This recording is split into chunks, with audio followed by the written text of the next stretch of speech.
श्रीलंका की हालत अब तो वापस खराब ही हो गई। बाकी श्रीलंका में राजपक्षे परिवार को बर्बाद करने वाले हम हैं। बहुत ढंग से हमने बर्बाद किया राजपक्षे परिवार को कि भाई तेरे को कुछ नहीं करने देंगे। और श्रीलंका ने कम से कम चीन की उसमें जाके बैठना तो बंद ही कर दिया। ये नेपाल, नेपाल में हमने बहुत भयंकर कांड कर दिया था 2015-16 के आसपास।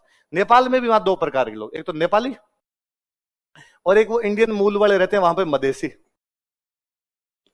नेपाल संविधान बना गया। नेपाल में जब तक राजा महाराजा थे ना, राजा महाराजा इंडिया के साथ बहुत अच्छे रिलेशन रखते थे, क्योंकि नेपाल के राजा इंडिया से गए हुए थे अपने चित्तौड़ से, मेवाड़ से गए हुए थे अपने, इसलिए उनको हमेशा लगता था हम इंडियन है, तो इसलिए इंडिया के साथ बहुत अच्छे रिलेशन थे। इवन त्रिभुवन देव 47 में उनके वो राजा थे, उन्होंने नेहरू जी को यह तक कह दिया था कि हमें राज्य बना लो, कि नेपाल को भारत का राज्य बना लिया, जैसे तुम्हारा हिमाचल प्रदेश, जैसे तुम्हारा उत्तराखंड, वैसे एक बना लो नेपाल, और वैसे तुम्हारे नक्शे के अंदर ही आते हैं, पर नेपाल अपने नक्शे में तो आता है।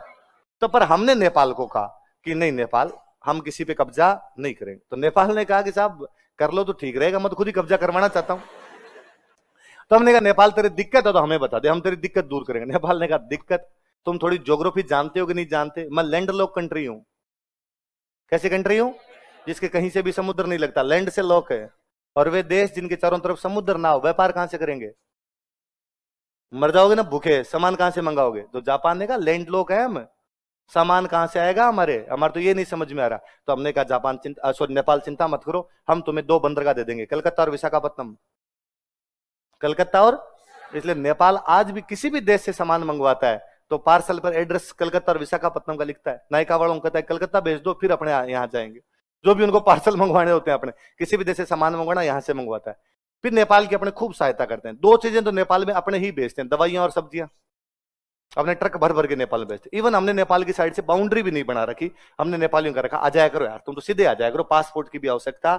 इवन हमने नेपालियों का कि तुम नौकरी कर लो आगे, तो अपने नेपाली यहाँ नौकरी करते हैं। हमने नेपालियों का कि तुम तो यार हमारी सेना में शामिल हो, गोरखा रेजिमेंट। और नेपाली कितने मतलब अपने यहाँ पे कि अपने सारे कुक, गार्ड, सारे गार्ड अपने को नेपाली मिल जाएंगे, खूब सारे नेपाली। और नेपाली लगता ही नहीं कि अपने अलग है। यूपी बिहार वाले टाबरों में ननियाल नेपाल है, नेपाल वाले टाबरों में ननियाल यूपी बिहार। अब वहां ही भाई लोकतंत्र, 2007 के बाद वहां लोकतंत्र है। लोकतंत्र है तो नेता नेता ही होता है।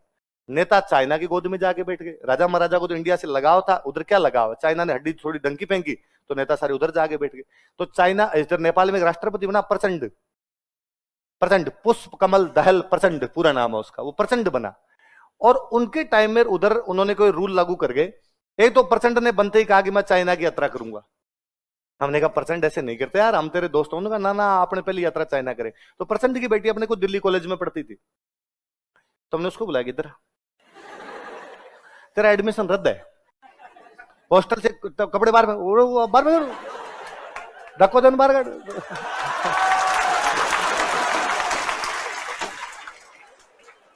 और रेस्टिगेट करो और इसकी डिग्री पे लिखो कि और कोई यूनिवर्सिटी दुनिया में इसको एडमिशन ही ना दे।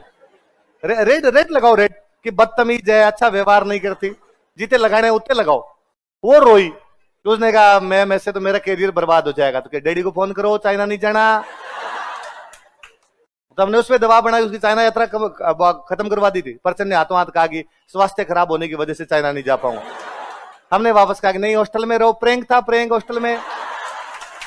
तो हम प्रचंड का दौरा रद्द करवा गए थे पूरा। फिर श्रीलंका, नेपाल थोड़े दिन पहले एक कांड और कर गया। नेपाल ने कहा कि मधेसी जितने भी रहते हैं ये नेपाल में कोई संवैधानिक पद पे नहीं आ सकते।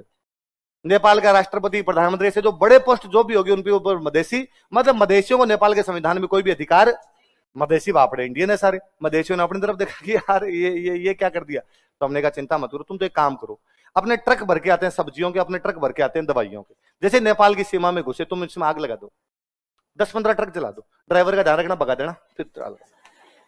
मधेसियों ने ट्रक गया, ट्रक वाले भी तो मधेसी है, इधर वाले वो है, उनको जाकर नीचे उतर ट्रक में लगा दी आग। तो 4-5 ट्रकों में आग लगवाई हमने। फिर हमने नेपाल को कहा कि नेपाल में गृह युद्ध होने के कारण सब्जियां व दवाइयां नहीं भेजी जा सकती, तो हमने नेपाल की सब्जियां और दवाइयां रोक दी।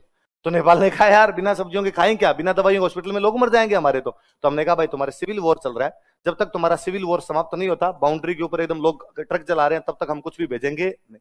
नेपाल का करवाया तुमने, ऐसे थोड़ी करते हैं यार। हमने कहा तो देख लो अपने हिसाब से। मतलब वो तो मुझे बड़ी हंसी आती है कि आधे घंटे में 2 न्यूज आती है टीवी पे। आधे घंटे पहले एक न्यूज आती है कि नेपाल के संविधान में मधेसियों को भी यथा योग्य स्थान दिया जाएगा, नेपाल के संविधान में संशोधन किया जाएगा तथा मधेसी भी सम्मान उसमें शामिल किए जाएंगे। आधे घंटे बाद की न्यूज है, नेपाल में गृह युद्ध समाप्त, भारत ने कहा कि दवाइयां और सब्जियां पहले की तरह भेजी जाएगी। आधे घंटे में कैसे भेज गए तुम लोग? तो अपने ढंग से कांड करने वाले लोग हैं। तो ना, आज के बाद ये बात कभी किसी को मत करना कि भारत शांति प्रिय देश है। अपने से ज्यादा अशांति करने वाला कोई देश ही नहीं।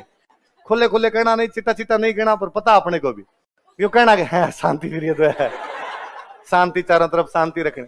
और शांति तभी रहेगी जब इन बाकियों को परेशान करके रखोगे। जब बाकी अशांत रहोगे तब तुम शांत रहोगे। यदि बाकी अशांत नहीं रहेंगे तो तुम्हें अशांत करेंगे। विदेश नीति का सीधा सीधा फंडा है, ये कूटनीति है, उनको आपको करना जरूरी पड़ेगा भाई साहब। तो 26